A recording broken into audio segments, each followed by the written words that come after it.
በመናነብበት ልክና ፐርፐዝ ካልተቃኘ እንደ ተማሪ ሆነን አንብበን እንደ ተንታኝ እንሆናለን ማለት ነው መጨረሻ ላይ ኦር እንደ ተንታኝ ሆነን አንብበን እንደ መሪ ቢሄቭ እናደርጋለን ማለት ነው ወይም እንደ መሪ ሆነን እናነብና እንደ አክቲቪስት እንሆናለን ማለት ነው በቃ ዓለምን የሚወስነው ኃይል ነው ከዚህ በፊት በዛ ሀገር ላይ በጣም ተራማጅ የነበር ስራ የሰሩ በአርኪቴክቸር በፊሎሶፊ የሚገርም ስራ የሰሩ ትልልቅ ሰዎች ከመቶ ዓመታት በኋላ ቀብር ተቆፍሮ ራስ ቅላቸው ተለክቷል እነዚህ ሰዎች አውሮፓዊ ቢሆኑ ነው እንጂ አይሰሩም ነበር አይመራመሩም ነበር የሚለውን ነገር አርቲኩሌት ጀስቲፋይ ለማድረግ ማለት ነው ቅኝ ገዢዎች የሰጡትን ስምና ባህሪ አምኖ ከተቀበለው ሰው ነው መጀመሪያ አብዮት መጀመር ያለበት ይላል ክሪቲካል ሪዲንግ ማለት ቅድም እንዳነሳ ነው በመጽሐፍቶች መካከል ዳኛ ሆኖ መቀመጥን የሚጠይቅ የንባብ አይነት ነው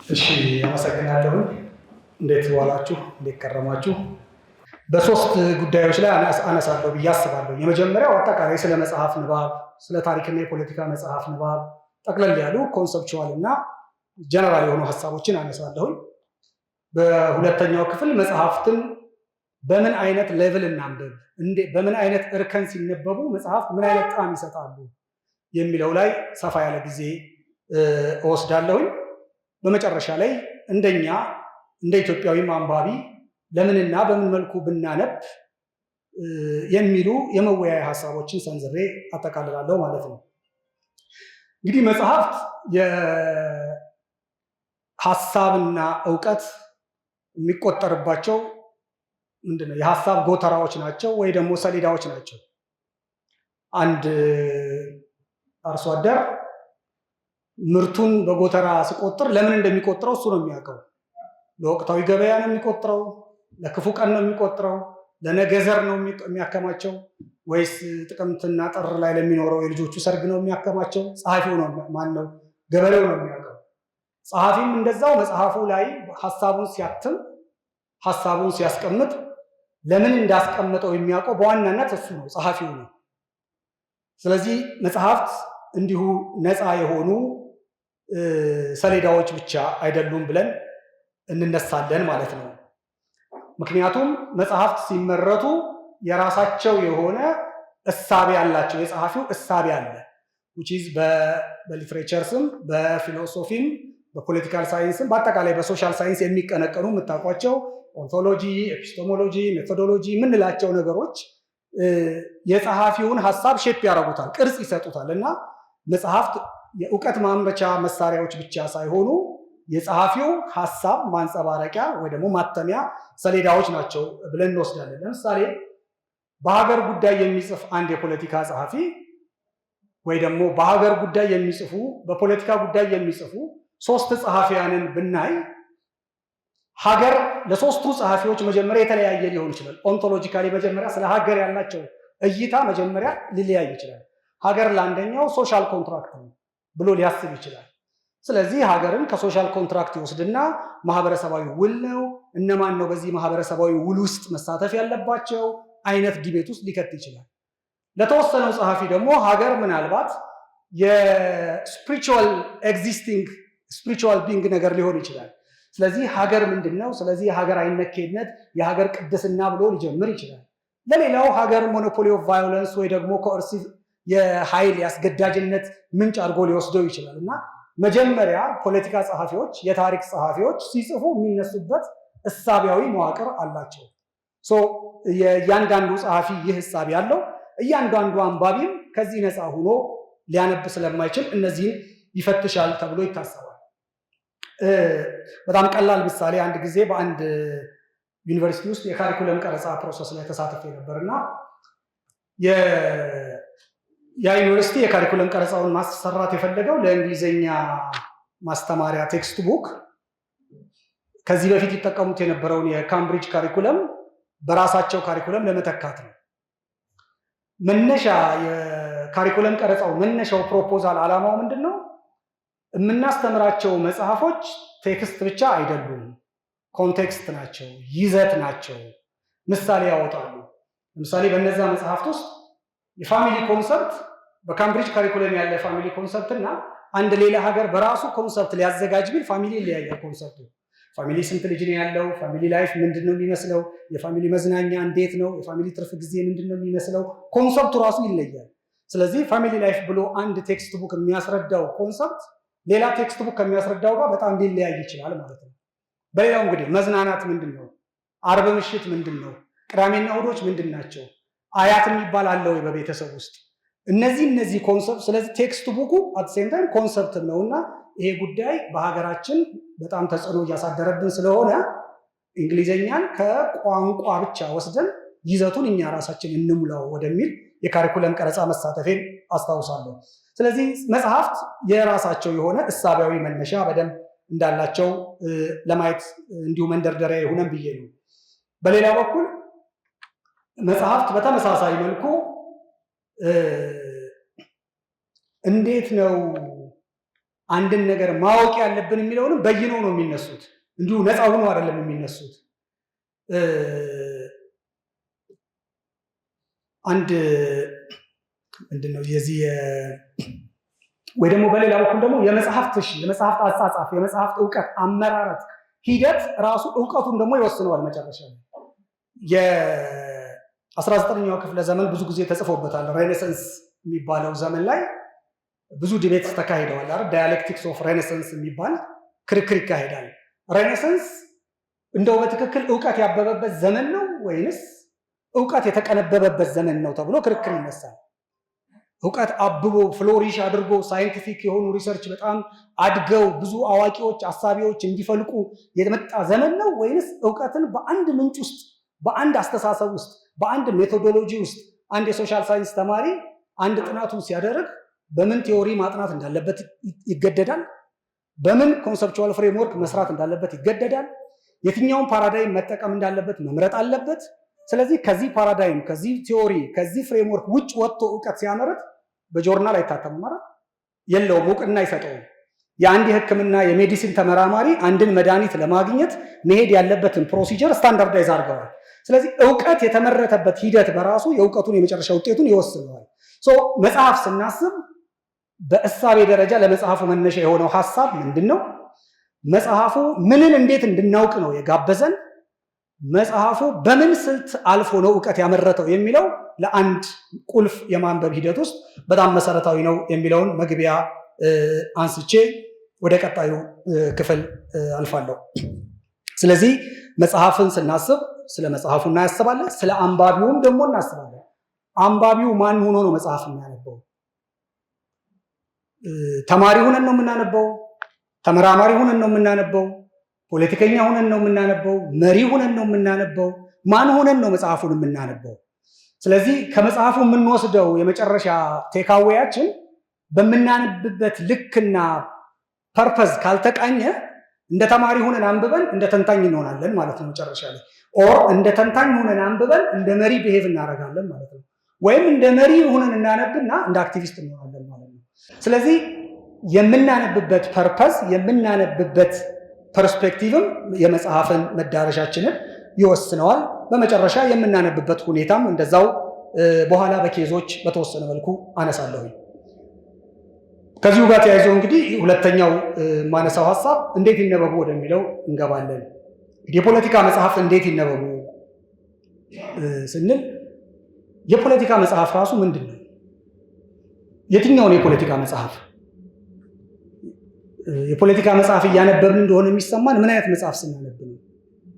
የታሪክ መጽሐፍ ስናነብ እንዳነበብን የተሰማን ምን አይነት መጽሐፍ ስናነብ ነው? ምንድነው የታሪክ መጽሐፍ? ምንድነው የፖለቲካ መጽሐፍ የሚለው ላይ በጣም ብዙ አልገባም። ነገር ግን በጣም ሲምፕል የሆነ ቀላል የሆነች የፖለቲካል ሳይንስ ሲምፕል ዴፊኒሽንን ብቻ ወስደን ፖለቲክስ ምንድነው? በፖለቲካል ሳይንስ ትርጓሜ ማን ምንን እንዴት ለማን ዲስትሪቢዩት ያደርጋል ነው አይደል? ወይ ደግሞ ማን ምንን እንዴት ይወስዳል ነው። በጣም በቀላል አተረጓጎም በፖለቲካ ውስጥ ስልጣን ማን እንዴት ለማን በምን እሳቤ ፍሬምወርክ ይተላለፋል?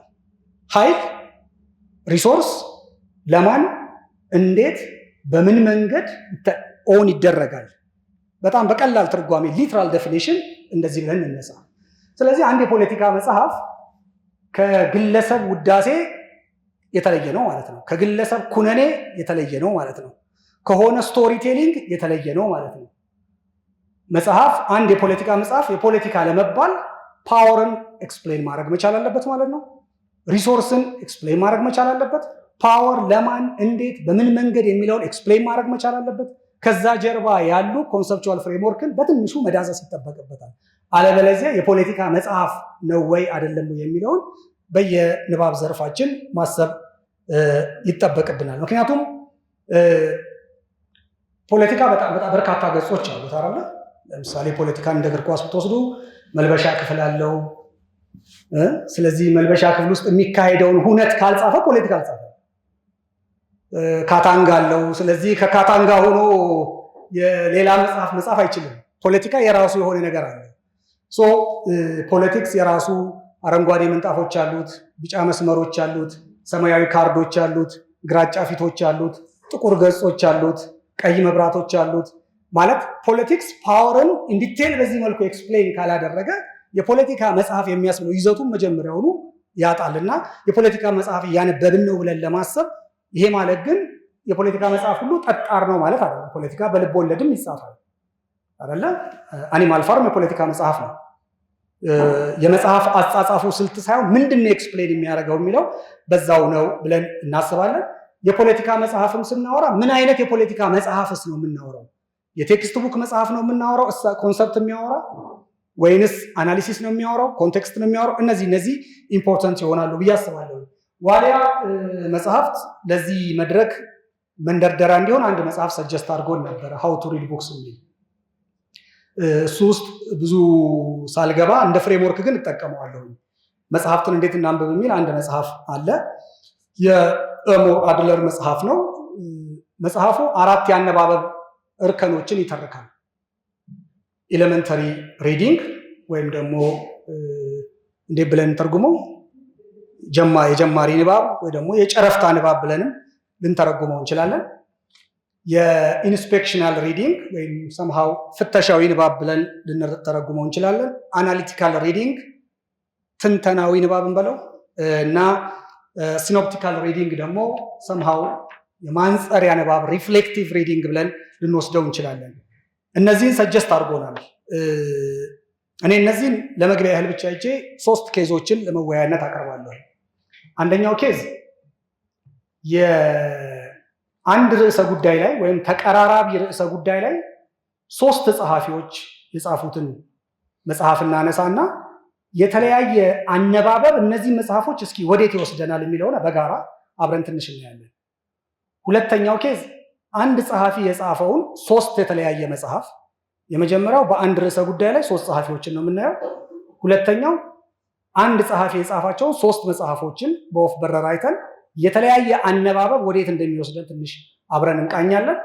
በሶስተኛው ኬዝ ደግሞ አንዲትን መጽሐፍ ብቻ ፒክ እናደርግና በተለያየ የአነባበብ ቴክኒክና ስኮፕ ስናነባት ምን ትሰጠናለች የሚለውን አብረን እያየን እየተራረምን እንሄዳለን ማለት ነው። አንድ ቤት እንድንሆን እነዚህ 4ቱን ሀሳቦች ዝም ብዬ ነካ ላድርጋቸው። ኤሌመንተሪ ሪዲንግ የሚባለው የጀማሪ ንባብ የሚባለው ነው። በአጠቃላይ ስለ መጽሐፉ ጠቅለል ያለ ግንዛቤ የሚያስይዝ የንባብ አይነት ነው። ምናልባት ከመግቢያው የሚወሰድ ሊሆን ይችላል፣ ከጀርባ ጽሑፉ የሚወሰድ ሊሆን ይችላል፣ ጠቅለል ካለ ስኪሚንግ የሚወሰድ ሊሆን ይችላል እና እነዚህ ኤሌመንተሪ ሪዲንግ የምንላቸው የንባብ አይነቶች አሉ። ይህ አይነት ንባብ ጥቅል መረጃ ከመስጠቱ ያለፈ ስለ መጽሐፉ ዝርዝር ነገር የማስረዳት አቅም አይኖረውም። በዚህ መልኩ ያነበብንም ደግሞ ስለዛ መጽሐፍ ወይ ደግሞ ስለዛ ርዕሰ ጉዳይ በጣም ጠለቅ ብለን ለመወያየት ትንሽ አቅም ይወስነናል ብለን መረዳት ያስፈልጋል። በኤሌመንታሪ ሪዲንግ ታሪክን ከትውስታ ያለፈ፣ ፖለቲካን ከአርጊውመንትና ወረድ ካደረግነው ከሀሜት ያለፈ አይሰጠንም። ስለዚህ ኤሌመንታሪ ሪዲንግ እንዲሁ ምን ተጻፈ ከማለት ያለፈ የመጽሐፍ ይዘትን የሚያስረዳ አይደለም። አንድ ኬጂ ዘንድሮ ጆይን ያደረገ አንድ ህፃን ልጅ ያለኝና ኬጂ ገብቶ ሰሞኑን እንትን እያነበበ ነው። ይሄ ታንግ ኢር ምናምን እያነበበ ነው እና ፋንግ የምትለዋን አነበበና እህቶቹ ጋር ሄደ። ከዛ ማሩ እስከዛሬ ተሳስተናል፣ ይሄ ለካ ምላስ ነው ታንግ አይደለም ምላስ አይደለም ፋንግ ነው አለ። እስከዛሬ ተሳስተናል። አሚን ኤሌመንተሪ ሪዲንግ እንዲህ አይነት ነገር ያመጣል። ኢሚዲየትሊ ያወቀው ነገር ብቸኛ እውቀት መስሎ ሲታይህ አንድም የቀደመ እውቀትን ትሽራለህ፣ ሁለትም ይሄን አብሶሉት እውቀት አድርገህ ትወስዳለህ እና ይሄ ምላስ አይደለም ብሎ ደመደመ ማለት ነው። አንድ ብዙ አልሳቃችሁም። አንድ ቀልድ ልጨምር። የፖለቲካ ልቶ በቃሽ። ፖለቲካው አካባቢ አንድ ቀልድ አለ። ያው ግምገማ ታውቃላችሁ እና ኦኬ ወንድ ላድርገው ሴቶች እንዳይቀየሙ። አንዱ እየተገመገመ እንደዚህ ነህ፣ እንደዚህ አይነት አመል አለብህ፣ እንዲህ አይነት ክፍተት አለብህ። በጣም ብዙ ተደረደረ፣ በርካታ ነጥቦች ተደረደሩበትና ሁሉንም መጨረሻ አንደኛዋ የምሁራዊ ትምክህት አለብህ ነው የምትለው።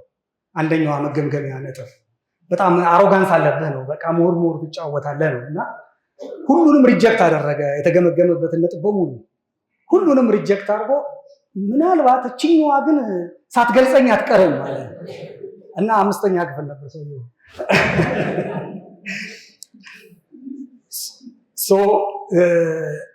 በአንድ ጉዳይ ላይ ጠቅላላ ነገር ለማግኘት መውሰድ በጣም አስፈላጊ ነው፣ በጣም ኢምፖርታንት ነው። ነገር ግን ኤሌመንታሪ ሪዲንግ ለቀጣዩ የሚያዘጋጅ እንጂ እዛ ጋር የሚያበቃ የንባብ አይነት አይደለም ብለን በመውሰድ በየትኛውም ንባብ ደረጃችን ሁሌ ለማደግ የሚደረግ ጥረት ውስጥ እንድናልፍ ለማለት ነው። ሁለተኛው የንባብ አይነት ኢንስፔክሽናል ሪዲንግ የሚባለው የፍተሻዊ ትንሽ አርጊውመንትን የመፈተሽ የንባብ አይነት ነው። ቀለል ባለ መልኩ ምን አይነት አርጊውመንት ነው ዴቨሎፕ እያደረገ ያለው ያ ጸሐፊ፣ ምን አይነት እሳቤ ነው እያንጸባረቀ ያለችው ያቺ ጸሐፊ የሚለውን ለመነሳት የሚያመች ጠቅለል ያለ የአንድ ስቴፕ ጠለቅ ያለ የንባብ አይነት ነው። ቀጣዩ ትንተናዊ ንባብ የሚባለው ነው። ይሄ ትንተናዊ ንባብ ደግሞ በኋላ በኬዝ እናየዋለን። በደንብ ውስጡ እየተገባ እይታዎቹን ለእይታዎቹ መነሻ ያደረጋቸውና በመረጃዎቹና በእይታዎቹ መሀል ያሉ ነገሩ መስተጋበሮችን የሚፈተሽበት የንባብ አይነት ነው። የመጨረሻው ሲኖፕቲካል ሪዲንግ ወይም የማንጸር ንባብ ነው ያልኩት። ሪፍሌክቲቭ ሪዲንግ ነው ያልኩት። ይሄ የንባብ አይነት አንባቢውን ዳኛ የሚያደርግ የንባብ አይነት ነው። አንባቢ እዚህ ቦታ ላይ ዳኛ ነው። በተለያዩ ጸሐፍት መካከል የሐሳብ ዳኝነት የሚሰጥ ዳኛ ነው እንጂ ኮንሱመር አይደለም እዚህ ጋር።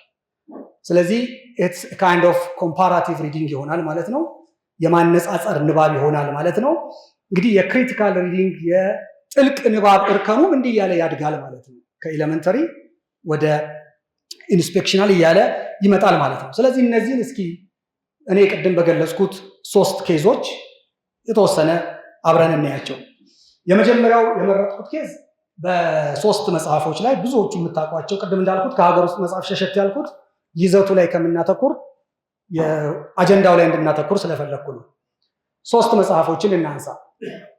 ብዙዎቻችሁ የምታውቁት ዋይ ኔሽንስ ፌል አለ፣ አጄሞል እና ሮቢንሰን መጽሐፍ። ሁለተኛ መጽሐፍ ፕሪዝነርስ ኦፍ ጂኦግራፊ የሚባል አለ፣ የቲም ማርሻል መጽሐፍ። ሶስተኛ ኢምፔሪያል ሃንጎቨር ሃው ኢምፓየርስ ሼፕ ዘ ወርልድ የሚል የፑሪ ሳሚር ፑሪ መጽሐፍ አለ። እነዚህ 3ቱም መጽሐፎች በዋናነት የሚያጠነጥኑት መልክዓ ምድራዊ አቀማመጥ፣ ከዚህ በፊት የነበረ ሌጋሲና ይዞታ በእድገት ላይ በአንድ ሀገር እድገት ላይ ያላቸው ሚና ላይ ነው። በዚህም የሚያጠነጥኑት 3ቱም እዚህ ላይ ነው በዋናነት የሚያጠነጥኑት። ፕሪዝነርስ ኦፍ ጂኦግራፊ በኤሌመንታሪ ሪዲንግ እንዲሁ ዝም ብለን ገረፍ ካደረግነው ለካ የሀገራትን እድገት የሚወስነው ጂኦግራፊ ነው፣ ለካ ተራራው፣ ወንዙ፣ ውሃው ነው ለካ የሚወስነው የሚል ቴካዌ ይሰጣል። ስለዚህ አንድ ራፍ የሆነ ንባብ ፕሪዝነርስ ኦፍ ጂኦግራፊን ያነብና እዚህ ድምዳሜ ላይ ይደርሳል። ትክክል፣ ስህተት አይደለም፣ ብቸኛው ግን አይደለም ነው። ዋይ ኔሽንስ ፌልን ደግሞ ጠለቅ ዝም ብሎ ገረፍ አድርገን ስናነበው ምን ይሰጠናል? አይ ጂኦግራፊማ አይደለም የሚበይነው፣ የአንድን ሀገር እድገት ተቋማት ናቸው፣ አሰራር ነው። ምክንያቱም ተመሳሳይ ጂኦግራፊ ላይ ያሉ ሀገሮች እኮ በጣም ተቃራኒ እድገት ውስጥ ነው ያሉት። ደቡብ ኮሪያ እና ሰሜን ኮሪያ ሌላ ዓለም ውስጥ ነው ያሉት። ሜክሲኮና አሜሪካ ሌላ ዓለም ውስጥ ነው ያሉት። ጂኦግራፊ ሳይለያቸው፣ መልክዓ ምድር ሳይለያቸው፣ የአየር ጸባይ ሳይለያቸው፣ የሪሶርሱ ሳይለያቸው ይላል ማለት ነው። ስለዚህ የጠለቅ ባለመልኩ ኖ ጂኦግራፊ ምን ሚና የለውም ተቋም ነው ወሳኙ ወደሚል ጠቅለል ያለ ድምዳሜ ይወስደናል። ግሬት ኢምፔሪያል ሃንጎቨር ደግሞ ምንድን ነው? የኢምፓየር ሃንጎቨር ምንድን ነው በአማርኛ? የዞረ ድምር። ኢንትረስቲንግ። በእንትኑ ነው የማውቀው፣ በዛችኛዋ ነው የማውቀው ሃንጎቨር ቃሉ ከዛች ጋር ነው የምትሄደው። ይሄ የማታ ምሽትና የጠዋት ትዝታ ላይ የሚያገናኘው ቃል የለም። ስለዚህ ግሬት ኢምፔሪያል ሃንጎቨር ደግሞ የኢምፓየር ሃንጎቨር ማለት ኢምፓየር የነበረ ሀገር የሚኖረው እያለ ስለ ስፔን ያወራል። በመላው ዓለም ስለነበሩ ቁልፍ ኢምፓየሮች ያነሳል። ምን ይዳስሳል? ይሄ ደግሞ አይ ዓለምን እኮ አሁንም ቅርጽ እየሰጡት ያሉት እነዛው ኢምፓየሮች ናቸው ብሎ ይደመድማል። ሶስቱም መጽሐፎች በጠቅለል ባለ ንባብ ካነበብናቸው እንዲህ አይነት ኢምፕሬሽን ይሰጠናል ማለት ነው። ነገር ግን እነዚህን ትንሽ ገባ ብለን ስናነባቸው ደግሞ እነዚህ ሁሉ መጽሐፎች ፕሪዝነርስ ኦፍ ጂኦግራፊ በአንድ በኩል መልክዓ ምድራዊ እድልንና ገደብን በጣም እንዴት እንዳጋነነው እንረዳለን። ፕሪዝነርስ ኦፍ ጂኦግራፊ 10 የዓለም ማፕ ይሰጥና እነዚህ 10 ማፖች ናቸው ዓለምን የበየኑት አሁንም የሚበይኑት ብሎ ይደመድማል። ስለዚህ ሪሊ ነው ወይ ብለን እንድንጠይቅ ያደርገናል። አንድ ስቴፕ ጠለቅ ስንል ነው ወይ ሪሊ ከዛ በኋላ መጥተው ዓለምን የበየኑ ሀገራት የሉም ወይ ብለን ትንሽ ክሪቲካል እንድንሆን ያደርገናል። ምዕራባውያን ልማትን ብቻ እድገትን ብቻ ሳይሆን ጂኦግራፊን እንዴት እንደማረኩ ምናምን ያወራናል። ስለዚህ ክሪቲካል ሪደር እነዚህ ነገሮች ትንሽ ጠየቅ ያደርጋል ማለት ነው። በሁለተኛ መጀመሪያ ላይ ድምዳሜ ነው የሚኖረው፣ ሁለተኛ ግን ወደ መጠየቅ ይሄዳል። አጄሞሉ ባይዘይ አጄሞሉ ምናልባት ከዚህ በፊት በተለያየ ስትሰሙ አሴሞግሉ ምናምን ሲባል እሰማለሁና ትክክለኛ ስያሜው አጄሞሉ ነው የሰውየው ስም። በጣም ሲኒየር ኢኮኖሚስት ነውና እሱ ደግሞ ምን ይላል? ኦኬ ተቋማት ናቸው ይልና ወሳኞቹ። ሁለተኛ ጠለቅ ያለ አንባቢ በዚህ ውስጥ ምን ይረዳል? እንዴት ተቋማት ብቻ የአንድን ሀገር እድገት ይወስናሉ? መልክዓ ምድር ያለውን ሚና እንዴት ኢግኖር ያደርገዋል ልንል እንችላለን። ታሪክ ያለውን ሚና እንዴት ኢግኖር ያደርገዋል ልንል እንችላለን። ቅኝ ግዛት ያለውን ሚና እንዴት ያሳንሰዋል?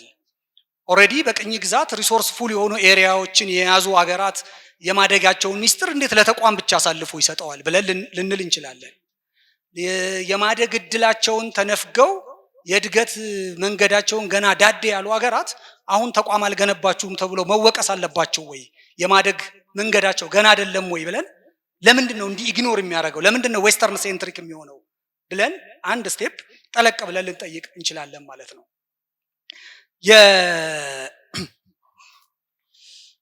በዚሁ መልኩ ኢምፔሪያል ሃንጎቨርንም አንድ ስቴፕ ደግሞ ጠለቅ ብለን ስናነብ በኢምፓየሮች ያላቸው ሚና በጣም ምን ያህል እንዳገዘፈው እንረዳለን። የኢምፓየሮችን ተጽዕኖ እንጂ በኢምፓየሮቹ ተጽዕኖ ስላደረባቸው አይተርክልንም። ኢምፓየር ያልነበረ ሀገርስ ምንድነው ጣፈንታው? ይሄንንም አያወራልንም። እነዚህ ነገሮች አንድ ስቴፕ ጀስቲስ ይጎድለዋል እያልን ወይም ደግሞ በሌላ መልኩ አሃ ለካ አንድ አስተሳሰብ ብቻ የእድገት መንገድ አይሆንም የሚል ድምዳሜ ላይ ልንደርስ እንችላለን። ከዚህ ደግሞ አንድ ስቴፕ ጠለቅ ብለን ብንገባ አንድ አዘ ክሪቲካል ሪደር ደግሞ ገባ ብለን ብናስብ ብናነብ ለነዚህ ጸሐፍት መነሻ የሆኑ ሐሳቦችንና የነዛ ሐሳቦች ህጸጾች ላይ ደግሞ ማተኮር እንጀምራለን። የቲም ማርሻል የጂኦፕ በዓለም አቀፍ ግንኙነት ውስጥ የሚታወቀው ሳይንስ አለ ሪያሊዝም የሚባለው በቃ ዓለምን የሚወስነው ኃይል ነው። ስለዚህ ቲም ማርሻል እዛ ውስጥ ሆኖ ነው የጻፈው። አለቀ። ኃይል ነው። ኃይል የሚመነጨው ከተፈጥሮ ነው። ተፈጥሮን የያዘ ኃይል ነው። ኃያል ነው። ኃያል የሆነ ደግሞ ዓለምን ይገዛል። በቃ እዚህ ሪያሊቲ ውስጥ ገብቶ ነው የጻፈው። ከዛም ማለፍ ብሎ ስልጣኑ ይኑርህ እንጂ ኃይሉ ይኑርህ እንጂ ወደ ኋላ ተመልሰህ ጂኦግራፊን ሳይቀር መልክዓ ምድርን ሳይቀር ለማደግህ ያንተ አደግዳጊ ያንተ ካዳሚ እንደነበሩ ማቅረብ ትችላለህ ወደሚል ይሄዳል ማለት ነው። ገባ እያለ ይሄ አስተሳሰብ ደግሞ እንደምታውቁት በዓለም ላይ በጣም በርካታ ክራይሲስ የፈጠረ አስተሳሰብ ነው። የኃይል ፉክክርን ያመጣው ይሄ ነው። ቅኝ ግዛትን ያመጣው ይሄ ነው።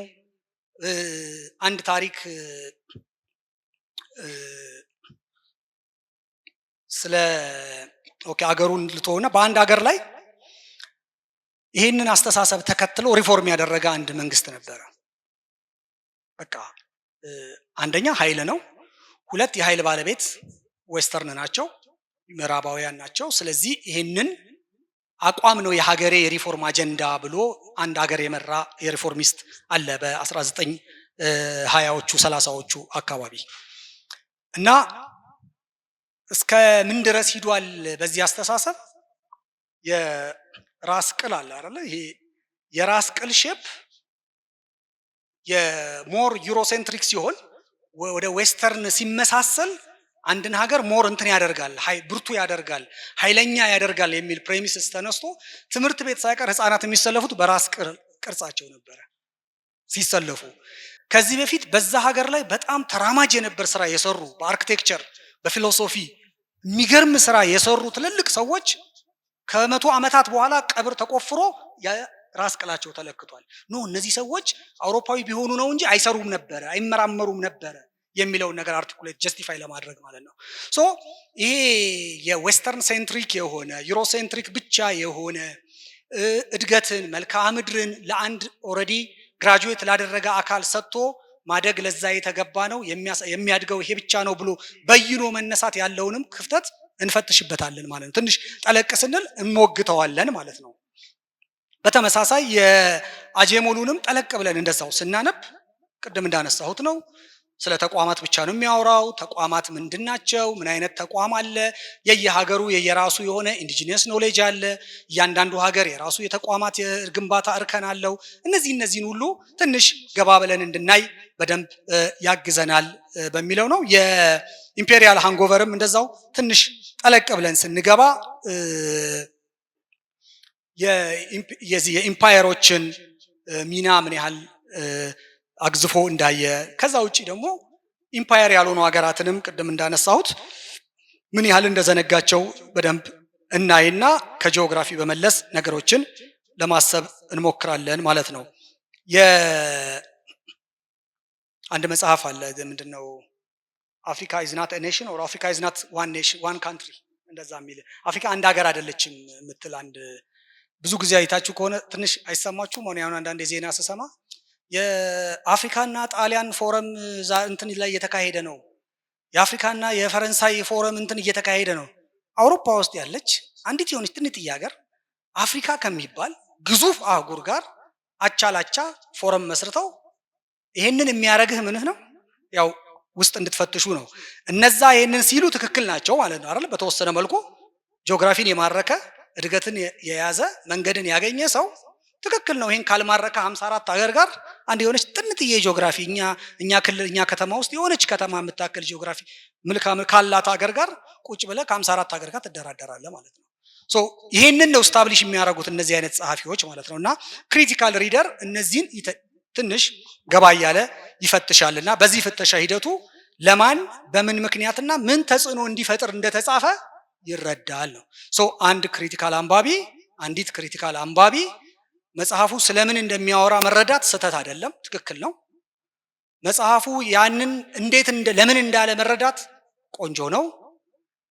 ይሄን ያለበትን ምክንያት በትክክል በመረጃ አስደግፏለሁ ብሎ መሞገት ተገቢ ነው፣ ቆንጆ ነው። አለፍ ብሎ ደግሞ ምን ስታብሊሽ ማድረግ ነው የፈለገው የሚለውን ደግሞ መፈተሽ የአንድ የክሪቲካል አንባቢ እርከን ነው ብለን ልንወስድ እንችላለን። በዚህ መልኩ ብዙ መጽሐፎችን አብረን መዳሰስ እንችላለን። እዚህ ለሰዓት ሲባል አልፋቸዋለሁ። የሁለተኛ ኬዝ አንድ ጸሐፊ የጻፋቸውን 3 መጽሐፎችን እስቲ በተለያየ እርከን እናያቸው። ጸሐፊውን ታውቁታላችሁ፣ የፉኩያማ 3 መጽሐፎችን እንይ። The End of History and the Last Man የምታውቁት ነው አይደለ? የቀዝቃዛው ጦርነት ሲያልቅ የታሪክ መቋጫ የታሪክ መጨረሻ ተብሎ መጽሐፍ ተጻፈ አይደል? አለቀ። ታሪክ በዛ ዘመን በቀዝቃዛው ጦርነት ውስጥ ሚና የነበራቸው አካላት የነበራቸው መስተጋብር ነው ታሪክ በዛ ዘመን። ስለዚህ የሊበራሊዝም አሸናፊነት ታወጀ። ዴሞክራሲ ብቸኛው የመንግስት አስተዳደር ስርዓት ነው ተብሎ ታወጀ። the end of history ተጻፈ which is ታሪክ አበቃለት እንደማለት ነው አይደል the end of history ተብሎ ፉኩያማ ይሄንን መጽሐፍ በ1992 ጻፈልን I think ከዛ በፊት ሶ ይሄ መጽሐፍ ኦሬዲ ታሪክ ምንድነው ሲል በቃ ታሪክ እዛ ሰፈር የተካሄደ ነገር ብቻ ነው ማለት ነው የሆነ ቀዝቃዛው ጦርነት ላይ የነበሩ የሆኑ ተዋንያን ያካሄዱት ነገር ነው አለቀ ዲቤቱም እዛ ጋር ነው የመንግስት ስርዓትም ወይ ኢስተርን ፖለቲካል ተውት የለውም አፍሪካን ፖለቲካል ተውት የለውም ኤዥያን ፖለቲካል ተውት የለውም ምን ሌላ ነገር የለውም እዛ አካባቢ ያሉ ፖለቲካል ተውትን አነጻጸረ ስለዚህ ዘ ኤንድ ኦፍ ሂስትሪ የታሪክ ማብቂያ በጣም ፓወርፉል ነው አይደል እስካሁን በፖለቲካ ሳይንስ ዲስኮርስ ውስጥ ፓወርፉል ከሚባሉ መጽሐፎች ነው ዘ ኤንድ ኦፍ ሂስትሪ ብሎ ጻፈ and the last man ስለዚህ ቀለል ባለ መልኩ የዚህን ሰውዬ መጽሐፍ ዝም ብሎ ስናነበው በቃ የቀዝቃዛው ጦርነት በሊበራሊዝም አሸናፊነት ተደመደመ ወደሚል ድምዳሜ እንደርሳለን ማለት ነው it's not wrong መጽሐፉ እንደዛ ነው የጻፈው ሁለተኛው መጽሐፍ ላይ በ2014 የጻፈው ፖለቲካል ኦርደር ኤንድ ፖለቲካል ዲኬይ የሚል መጽሐፍ አለ የፉኩያማ ፖለቲካል ኦርደር እና ፖለቲካል ዲኬይ ኦሬዲ የምዕራቡ የሊበራሊዝም አሸናፊነት ታውጇል ታሪክ አብቅቷል ከተባለ በኋላ እነዚህ ነገሮች በየትኛው አገራት ምን መልክ አላቸው እያለ ትንሽ ወረድ ብሎ የፈተሸበት ነው የቱ አካባቢ ተሳክቷል የቱ አካባቢ ሳይሳካ ቀረ የቱ አካባቢ በቀጥታ የሊበራል ዲሞክራሲን ኮፒ አድርጎ ሰክሰስፉል ሆኗል የቱ አካባቢ ደግሞ ትንሽ ሌላ ፎርም ኦፍ ገቨርንመንት ፈጥሯል ሶ ሰክሰስ እና ፌለርን አናላይዝ አደረገ which is the end of history ትንሽ ተሸረፈ ማለት ነው አይደል በጊዜ ሂደት the end of history የሚባለው ነገር የለም ማለት ነው ለካ የሊበራሊዝምም ይሁን የዲሞክራሲ የተሻለ አማራጭነት ከጊዜ ጊዜ ሊለያይ ይችላል ለካ ከሀገር ሊለያይ ይችላል ለካ አሁንም ገና ነው ለካ ወደሚል ትንሽዬ መጣ በዚህኛው መጽሐፉ ላይ በሶስተኛ መጽሐፍ ላይ አይደንቲቲ የሚል አንድ መጽሐፍ ጻፈ አይደንቲቲ the demand for dignity and the politics of resentment የሚል አንድ መጽሐፍ ጻፈ በግሌ ብትጠይቁኝ ይሄን መጽሐፍ ገና እንደገዛሁት በእርግጠኝነት ፉኩያማ ከነበረው አቋም በቃ ዲፓርት አድርጓል ብዬ ዝም ብዬ ደመደምኩ በራሴ ማለት ነው በኋላ ሳነበውም ግን ኢንፋክት ያንኑ ነው የወሰድኩት እዛ መጽሐፍ ላይ ደግሞ አይ ዘመናዊ የፖለቲካውን ዓለም እየቃኘ ያለው ለማንነት የሚደረጉ ስትራግልስ ለእውቅና የሚደረጉ ስትራግልስ የፈጠሩት ኮንፍሮንቴሽን የፈጠሩት መሰነጣጠቅ ነው ቅርጽ እየሰጠ ያለው ብሎ ከምን መጣ ማለት ነው ኢንድ ኦፍ ሂስትሪ ከዛ አይ ያንን አስተሳሰብ ስኬታማነቱ የሚወስኑ ፋክተርስ ከዛ ወረዳለና ቢዮንድ ዛት ለካ ሌላ ጉዳይ አለ ብሎ ወደ ውስጥ መጣ ማለት ነው ሶ አንድ ጸሐፊ አንድ አንባቢ ጥቅል በሆነ ንባብ ስናነበው ዘ ኢንድ ኦፍ ሂስትሪንም ሲያነብ ዘ ኢንድ ኦፍ ሂስትሪ ቢረዳ ስተት የለውም ፖለቲካል ዲኬይንም ሲያነብ በደንብ ይተቻል ችግር የለውም አይደንቲቲንም ሲያነብ በራሱ በፋክቱ ችግር የለውም ሶ በነጠላ ስናነበው በገረፍታ ስናነበው ይሄንን ምስል ጠቅለል ባለ መልኩ ይሰጠናል አንድ ስቴፕ ገባ ብለን ደግሞ ስናነበው ኢንፋክት ቀደም በተወሰነ መልኩ ጠቅሼዋለሁ ከጥቅል ከፍጹም ድል አድራጊነት ወደ ፔሲሚዝም መሻገር ይታያል ማለት ነው ከፍጹም በላይነት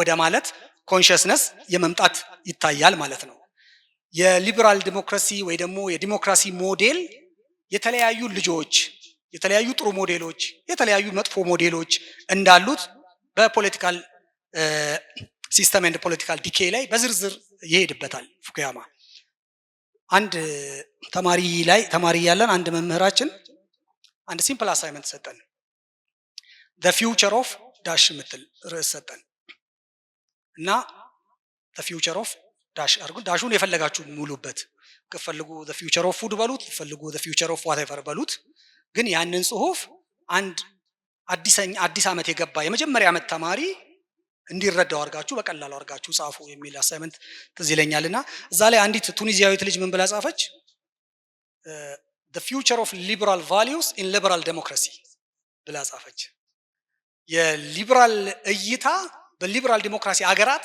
ፊውቸሩ ምን ይመስል ይሆን ምን ይሆነ ወደፊት which is አሁን ዛሬ የምናየው xenophobic አስተሳሰብ መጤጠልነቶች ኦርደሮች፣ የሆነ አይነት ግሩፕ ብቻ ወደ ላይ ማገንገን፣ አትምጡብኝ ባይነት፣ እነዚህ የሊበራል ቫሊዩስ ዊዝ ታይም ወዴት እየሄዱ ነው ማለት ነው። ልክ ፉኩያማም እንዳነበበው ከፍጹም የበላይነት ወደ ሲስተም መናጋት፣ ከሲስተም መናጋት ጭራሽ ወደ አይደንቲቲ የመምጣት which is የአንድ ሰው እንኳን መጽሐፍ በጊዜ ሂደት ሲነበብ የሚፈጥረው ኢምፕሬሽን በጣም ሲሪየስ ነው ማለት ነው።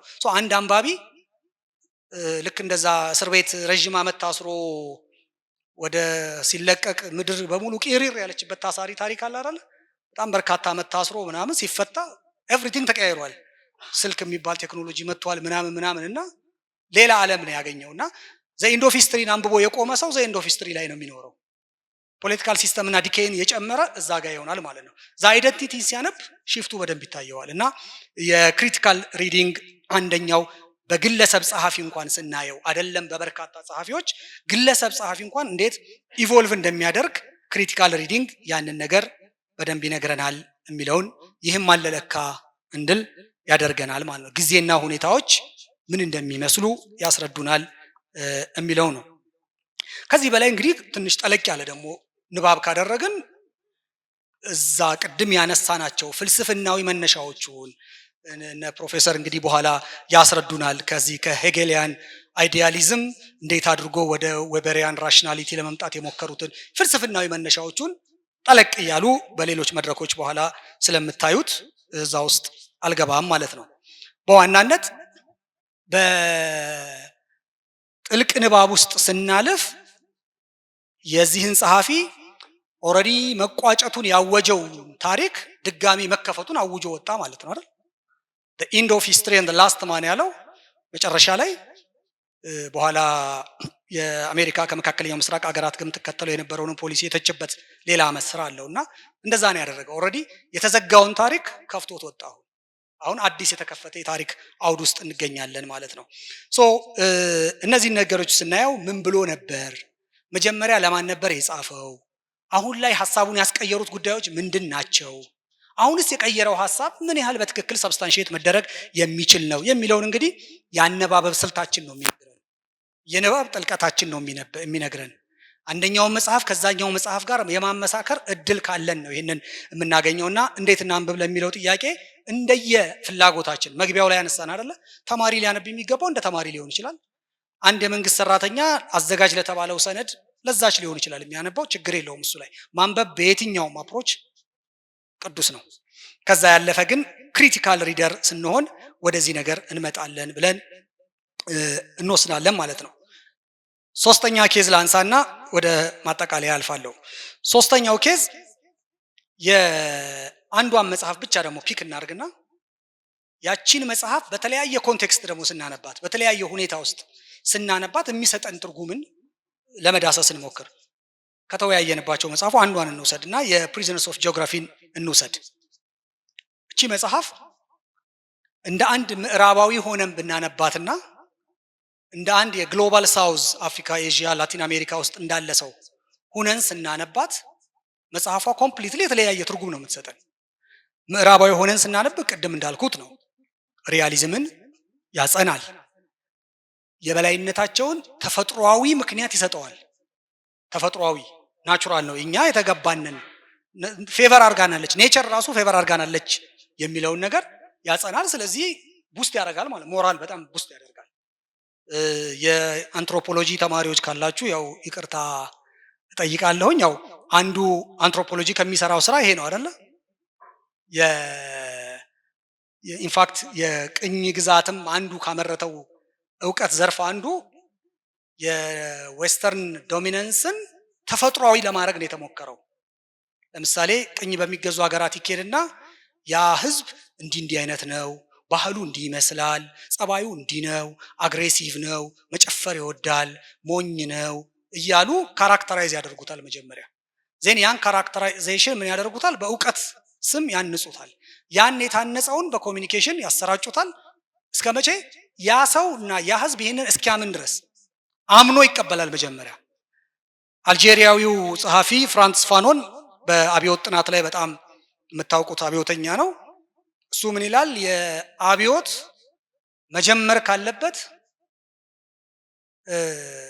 ቅኝ ገዢዎች የሰጡትን ስምና ባህሪ አምኖ ከተቀበለው ሰው ነው መጀመሪያ አብዮት መጀመር ያለበት ይላል። ኦሬዲ ኔግሮ እንደዚህ ነው ይባላል አይደል? ኔግሮ ማለት እንዲህ ነው እንዲህ ነው።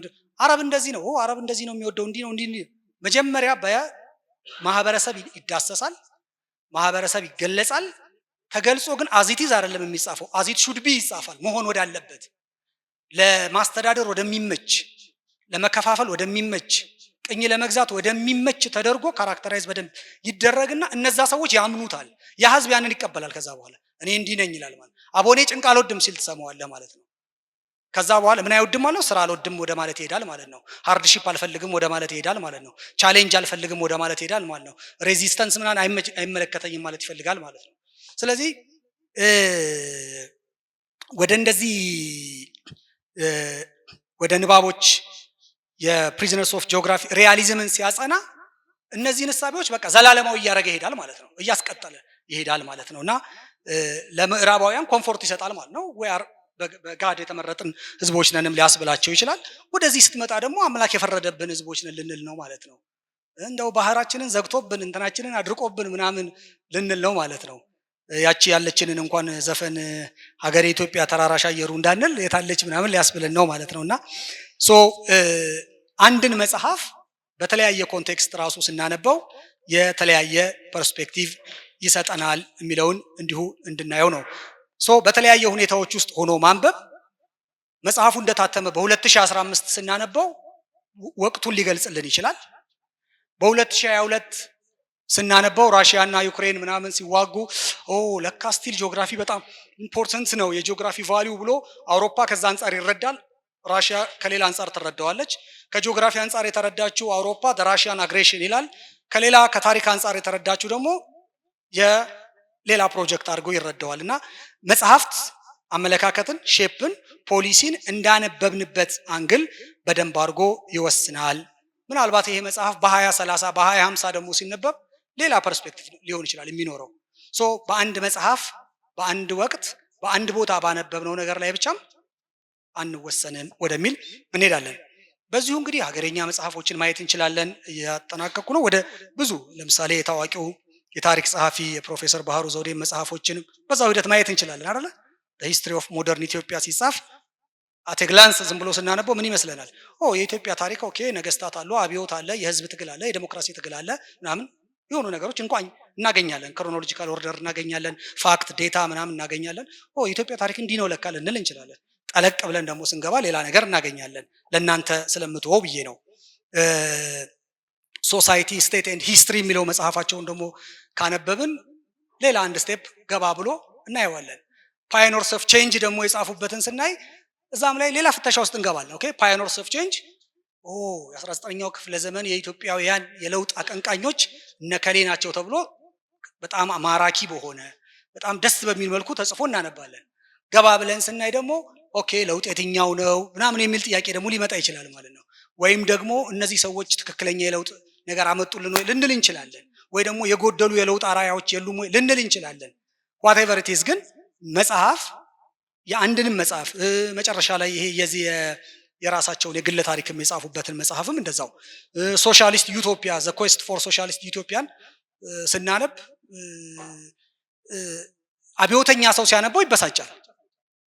ማለት ሶሻሊስት ዩቶፒያ ብሎ አይደል መጀመሪያ ርዕሱ ራሱ አንዲት የሆነች የሶሻሊስት ቅዠትን የመመኘት ነው። አንድ አብዮተኛ ሰው ያንን መጽሐፍ ሲያነብ ኖ እኛ we were not በኢትዮጵያ ውስጥ አልነበርንም በወቅቱ ተጠልፈን እንጂ እንዲሆነን እንጂ ብሎ ጀስቲፋይ ያደርጋል ማለት ነው። መጽሐፍትን አንድ ሰው ከናንተ መሃል አሳይመንት ቢሰጠው በእነዚህ አራት መጽሐፎች መካከል በሂስትሪ ኦፍ ሞደርን ኢትዮጵያ፣ ስቴት ሶሳይቲ ኤንድ ሂስትሪ፣ the quest for socialist order እና ግለ ታሪካቸውን የጻፉበትን አራቱን መጽሐፎች ላይ አናሊሲስ ይሰራ ቢባል ኮንቲኒቲ ይኖራል በእርግጠኝነት፣ ለውጥ ይኖራል በእርግጠኝነት፣ ክፍተት ይኖራል በእርግጠኝነት፣ አምስተኛው መጽሐፍ ደግሞ ይዞ የሚመጣው ሌላ ነገር ይኖራል በእርግጠኝነት። ክሪቲካል ሪዲንግ ማለት ቅድም እንዳነሳ ነው በመጽሐፍቶች መካከል ዳኛ ሆኖ መቀመጥን የሚጠይቅ የንባብ አይነት ነው። ስለዚህ ምን እናደርግ ወደሚለው ምን እናደርግ እንኳን አይባልም፣ እንዴት ብናደርግ ይሻላል የመወያያ ሐሳቦችን እንሰንዝርና እንለያይ። እንግዲህ እንደ ኢትዮጵያ ስናስብ መግቢያ ላይ እንዳልኩት የንባብ ባህል ራሱ ትንሽ ደካማ በሆነበት ሁኔታ ላይ ስለሆንን ስለ ጥልቅ ንባብ ደካማ ነው አይደለም። ኢምፔሪካል ዳታ የለኝም። እንግዲህ መጽሐፍ አታሚዎች ስንት መጽሐፍ ያሳትማሉ በአመት፣ ስንት መጽሐፍ ይሸጣል፣ ስንት ሰው ያነባል፣ እነሱ ነው ኢምፔሪካሊ ፕሩቭ ማድረግ ያለባቸው። ነገር ግን ጥቅል ሲታይ ግን ደካማ የንባብ ባህል ውስጥ ነን ብለን መውሰድ እንችላለን። በሌላ በኩል ግን እንደዚህ አይነት መድረኮች በየቦታው ያሉ የመጽሐፍት ቤቶች መብዛት፣ እንደዚህ መከፈቶች፣ የተለያዩ ነገሮች መብዛት ደግሞ የሚሰጠን ተስፋ አለ። ትንሽ ወደ ንባብ፣ ወደ ጥልቅ ንባብ፣ ወደ መጽሐፍ ውይይትም ገባ እያልን ነው ብለን ትንሽ ተስፋ እንድናደርግ ያደርገናል። ከዚህ በፊት በአንድ መጽሐፍ ወር በአንድ ርዕሰ ጉዳይ ላይ አማራጭ እጦት አንድ አርጊመንት ላይ ብቻ ኦብሰስድ እንድንሆን አድርጎን ከነበረ የአማራጮች መብዛት የፈጠረብን ኮንፊውዥን ውስጥም ገብተን ሊሆን ይችላል። አሁን ደግሞ ይሄ ራሱ ሌላ ሽግግር ነው። የአማራጭ እጦት ከሚፈጥረው ፍጹም እርግጠኝነት የአማራጭ መብዛት የሚፈጥረው ግራ መጋባትም አንዱ ሽግግራችን አድርገን ልንወስደው which is ለክሪቲካል ሪዲንግ የሚጋብዝ ነው ብዬ አስባለሁ። ምክንያቱም የአማራጭ መጥፋት የሚፈጥረው እርግጠኝነት ነው በጣም ሞር አደገኛ አይደለ? አንድ አቶ ፋሲካ ሲደልል የጻፉትን መጽሐፍ ያው አንብባችሁታል ብዬ አስባለሁ ብዙዎቻችሁ የሻምላው ትውልድና እዛ ላይ አንድ በጣም የሚገርም አገላለጽ ይጠቀማሉ። ሶቪየት ህብረት ሂደው እየተደራደሩ እየተነጋገሩ እና የኛዎቹ በቃ ይሄ ኢምፔሪያሊዝምን አንታገስም ምናምን ይላሉ በጣም እና ራሺያዎቹ ኧረ ቀስ በሉ ተረጋጉ ይላሉ አሉ። እና ለምን በወሰድነው ልክ አብሶሉት የሆነ ነገር ውስጥ ስንገባ የሚፈጥረው ክፍተት፣ ከዛ ደግሞ አማራጭ ነገሮች ሲመጡ ደግሞ የሚፈጠር ግራ መጋባት እዛ ውስጥ ነን ብዬ አስባለሁኝ። እኔ እንደ ንባብ እንዴት እንሂድ የሚለውን ለማሳየት ያለ ጥልቅ ንባብ የተፈጠሩ አንዳንድ ቀውሶችንም ዊትነስ የምናደርግበት ጊዜ ላይ ነን ብዬ አስባለሁኝ። በአንድ ፐብሊክ ሪሌሽን ዶክመንት አቋም የያዘን ሰዎች እንኖር እንችላለን። የፖለቲካ መጽሐፍ ሳይሆን የህዝብ ግንኙነት ፓምፍሌት ላይ ማለት ነው። አቋም የያዘን ሰዎች እንኖራለን አንዳንዴ። ስለዚህ ያለንበት ኮንቴክስት የንባብ ባህል ቢደክምም ትንሽ የመሻሻል እያሳየ ነው ብዬ አስባለሁ። መሻሻሉ ደግሞ ወደ ግራ መጋባትም እያመጣ ነው ብዬ አስባለሁ። ጥልቅ ንባብ በጣም በሚፈለግበት ክሪቲካል ጊዜ ውስጥ ነን ብዬ አስባለሁ። ስለዚህ የምናነበው ኦልሬዲ የምናውቀውን ነገር ስታብሊሽ ለማድረግ ብቻ ሳይሆን ለመጠየቅ፣ ከጥያቄ ጋር ራሳችን ጋር ለመጋፈጥ ወኔ እያዳበርን ነው ብዬ መነሻ እወስዳለሁ። በዚህ መነሻ ቅድም የሰጠኋችሁ ምሳሌ ላይ ይሄ the future of በሚለው የቤት ስራ ላይ ያቺ ቱኒዚያዊት the future of liberal values in liberal democracy ስትጽፍ እኔ the future of history in Ethiopia ብዬ ነበር የጻፍኩት። እና የታሪክ መጻኢው በኢትዮጵያ እንግዲህ ታሪክ መጻኢ አይደለም ማለት ታሪክ ኦልሬዲ ያለፈ ነገር ክስተት ነው ምንም እንኳ አሁናዊ ኮንቴክስት ቢሰጠውም። እና ምንድነው ዋና አርጊውመንት የነበረው ወደፊት በጣም በርካታ የሆኑ የታሪክ መጽሐፍት ሲመጡ በርካታ የሆኑ የታሪክ አርጊውመንትስ ሲፈለፈሉ በጣም በርካታ የሆኑ ነገሮች ሲመጡ ምንድነው የሚሆነው? መጻኢው ምን ይመስላል? ፊውቸሩ ምንድነው ነው ዋና ጥያቄው ማለት ነው። the future of history ምንድነው የሚሆነው? አሁን ያለንበት ጊዜ እንደዛ እንድንጠይቅ የሚያረጉ ነው ብለን በማሰብ መጽሐፍትን ለጥያቄዎቻችን ከሚሰጡን አብሶሉት ፍጹም መልስ ፍለጋ ከማንበብ ይልቅ መጽሐፍትን ጥያቄ ጠይቀን መልስ እንድናገኝ የሚጋብዙ ምኖች እናርጋቸው ፋኖሶች አድርገን የማሰብ አስፈላጊነት ውስጥ እንዴት እንየው። በጣም በጥልቀት ባነበብን ቁጥር ደግሞ በጣም ይበልጥ ኮምፕሌክስ እየሆነ የመምጣት ነገር አለው። ብዙ ነገሮች ብዙ ባነበብን ቁጥር በጣም ኮምፕሌክስ ነው የሚሆነው። ይሄንን ኮምፕሌክሲቲ ማምለጥ ነው የሚሻለው ወይንስ አሁንም ብዙ ባነበብንና በጥልቀት ባነበብን ቁጥር የምናዳብረውን ኢንተሌክቹዋሊዝም የምናዳብረውን ሬዚለንስን እየጨመረን መሄድ ነው የሚሻለው ወይስ የቱ ጋር እናቋርጥ? እዛ ጋር ፍቃዱ ይታየኛል በድርባብ በሚለው መጽሐፉ ላይ አንድ በጣም አንዲት የሆነች ታሪክ የሆነች ቆንጂ ስቶሪ አለች። ያ ደግ ሰውና ህመም ያደረጉት ኮንቨርሴሽን አንብባችሁት ከሆነና እና ህመም ለምን ታማለህ ተብሎ ኮንቨርሴሽን ስለሆነ ሲጠያየቁ እኔ እኮ አይደለም የማማው ሰዎች ራሳቸው በሚይዙት የተመረዘ ሐሳብ ቃል በቃል አይደለም ኮት ማረገው ሰዎች ራሳቸው የሚይዙት የተመረዘ ሐሳብ ነው እያመመ የሚጥላቸው ሰዎች ራሳቸው የሚያከማቹት ባይዞ ዘ ሴም አርጊውመንት የጀዊሽ ፊሎሶፈሩ ኖዋል ሃራሪ ዘ ሴም አርጊውመንት ኔክሰስ መጽሐፉ ላይ ይጠቀማል አሁን ያለንበት ዘመን የጀንክ ኢንፎርሜሽን መብዛት ነው ልክ ጀንክ ፉድስ ያለውን ኢፌክት ታውቁታላችሁ አይደል ሶ ጀንክ ፉድስ በሰውነታችን ላይ ፋስት ፉድስ ምናምን የሚባሉት ያለው ኢፌክት ጀንክ ኢንፎርሜሽን ደግሞ በአእምሮአችን ላይ ያመጣል የአእምሮ መለጠጥ የአእምሮ ከቁጥጥር ውጭ መሆን የአእምሮ የሚይዘው የሚጨብጠው ማጣት አይነት ነገርና የተመረዘ ሐሳብ ነው ያመማቸው ያለው ብሎ አርጊው ያደርግና አንድ በጣም ደስ የምትለው እንትኑ ምንድነች ብዙዎቹን እየደረስኩኝ ይገላግላቸዋለሁኝ አንዳንዶቹ ሳልደርስላቸው ቀርና ያብዳሉ ህመም ፈዋሽ ሆኖ ማለት ነው የስነ ጽሁፍ ውበት አንዳንዴ እንደዛ ነው አንዳንዶቹ ከማሰብ መቀዣበር ከማሰብ ኮንፊውዥን ከማሰብ መመሰቃቀል ውስጥ ሂጄ አመሜ እንዳላወጣቸው ቀድመውኝ ያብዳሉ ያመልጡኛል እያለ ይቆጫል ህመም ማለት ነው ሶ ክሪቲካል ሪዲንግ በገባን ቁጥር ኮምፕሌክስ ይሆናል ምንም ጥርጥር የለውም ከኮምፕሌክሲቲው መውጣት ነው ማምለጥ ነው ወይንስ ለዛ የሚመጥን ስነልቦና ዝግጁነት የመጠየቅ አቅም ፍጹማዊ አለመሆን ነገሮችን በኦርደር የማየት ትላንትና ዛሬን አብሮ ማሰናሰል አንድን ጸሐፊ ከሌላ ጸሐፊ ጋር ማወዳደር ከምንም በላይ ደግሞ እዚህ ሆነን ኢትዮጵያዊ ሆነን እኛን ሆነን ዓላማችንን ሆነን ማንበብ ነው የሚሻለው እናምልጥ ወይንስ እንጋፈጥ የሚለው አንደኛው መወያያ ጥያቄ ልናነሳ እንችላለን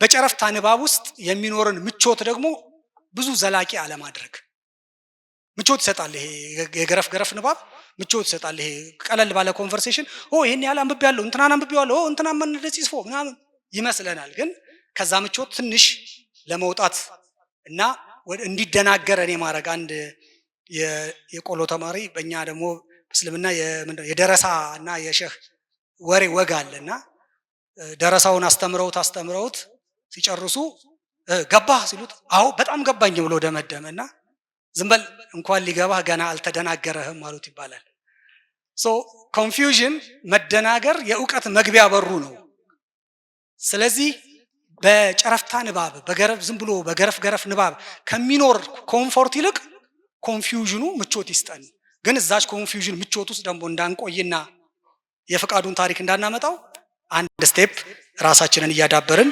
በተቻለው መጠን እንሂድ ለማለት ነው ከዛ ውጪ እንግዲህ ስናነብ ኢትዮጵያዊ ሆነን ማንበብ ቅድም የምንላቸው ዓለም አቀፍ መጽሐፎችም የትኞቹም የትውስት ዲስኮርሶች በሙሉ መነሻ ሐሳብ አላቸው መዳረሻ ግብ አላቸው ስታብሊሽ ማድረግ የሚፈልጉት ፋክት አለ መበየን የሚፈልጉት ማህበረሰብ አለ ማጽናት የሚፈልጉት ሪሌሽንሺፕ አለ ምንም ነፃ የሆነ አርጊውመንት የለም ስለዚህ ኢትዮጵያዊ ሆነን ለሀገራችን ለማህበረሰባችን በንባባችን የምንቀይራት ሀገር እንጂ ለንባባችን ብቻ አጋልጠን የምንሰጣት ሀገር እንዳይኖረን ጠንቀቅ በማለት ማንበብ ያስፈልጋል እንደሚባለው the reward of good job is more job እንደሚባለው በስራ ዓለም ላይ ያው the reward of more reading is የጥሩ ንባብ ሪዋርዱ አሁንም ብዙ ማንበብ ነውና ይህንን ይበልጥ እያነበብን መሃል ላይ ኮንፊውዥኑን እየተወያየን ምናጸና እንድንሆን እመኛለሁ አመሰግናለሁ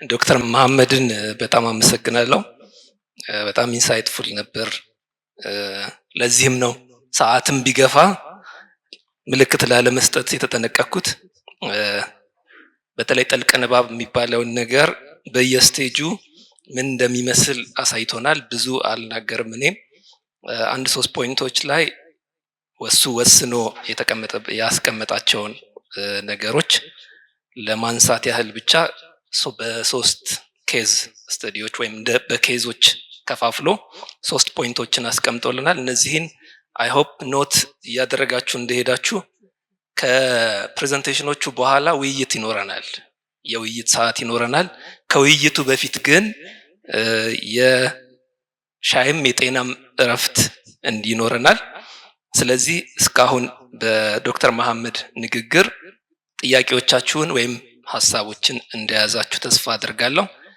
ያው በጣም በወሳኝ የሆነው የሱ ፖይንት መጽሐፍት ሌየርስ ኦፍ ሚኒንግስ አሏቸው። እንዲሁ ተነበው በጨረፍታ ንባብ ወይም አሁን ስኪሚንግ ስክሮሊንግ እያልን ስናነብ ነው የምንውለው። ያው የታወቀ ነው። ሞባይላችንን ገልጠን ስክሮል ስናደርግ ነው የምንውለው። በንባብ ኤክሰርሳይዝ ውስጥ ነው ያለነው። ግን ስለ መጽሐፍት ንባብ እያወራን ስለሆነ በዚህ በገረፍ ንባብ ላይ የምናጠፋውን ጊዜ የምናጠፋውን ጉልበት ትተን ለጥልቅ ንባብ እንዘጋጅ የሚል ጥቅል መልእክት ያለው ይመስለኛል። ይሄን በውይይት ላይ እንደገና እናዳብረዋለን። የመነሻ መፍትሄዎቹን ወይም ይሁንታዎቹን እንደ ሪኮሜንዴሽን ያቀረባቸው ሀሳቦች አሉ። እነሱም ላይ እንወያያለን። ቀጣይ ተናጋሪያችን ዶክተር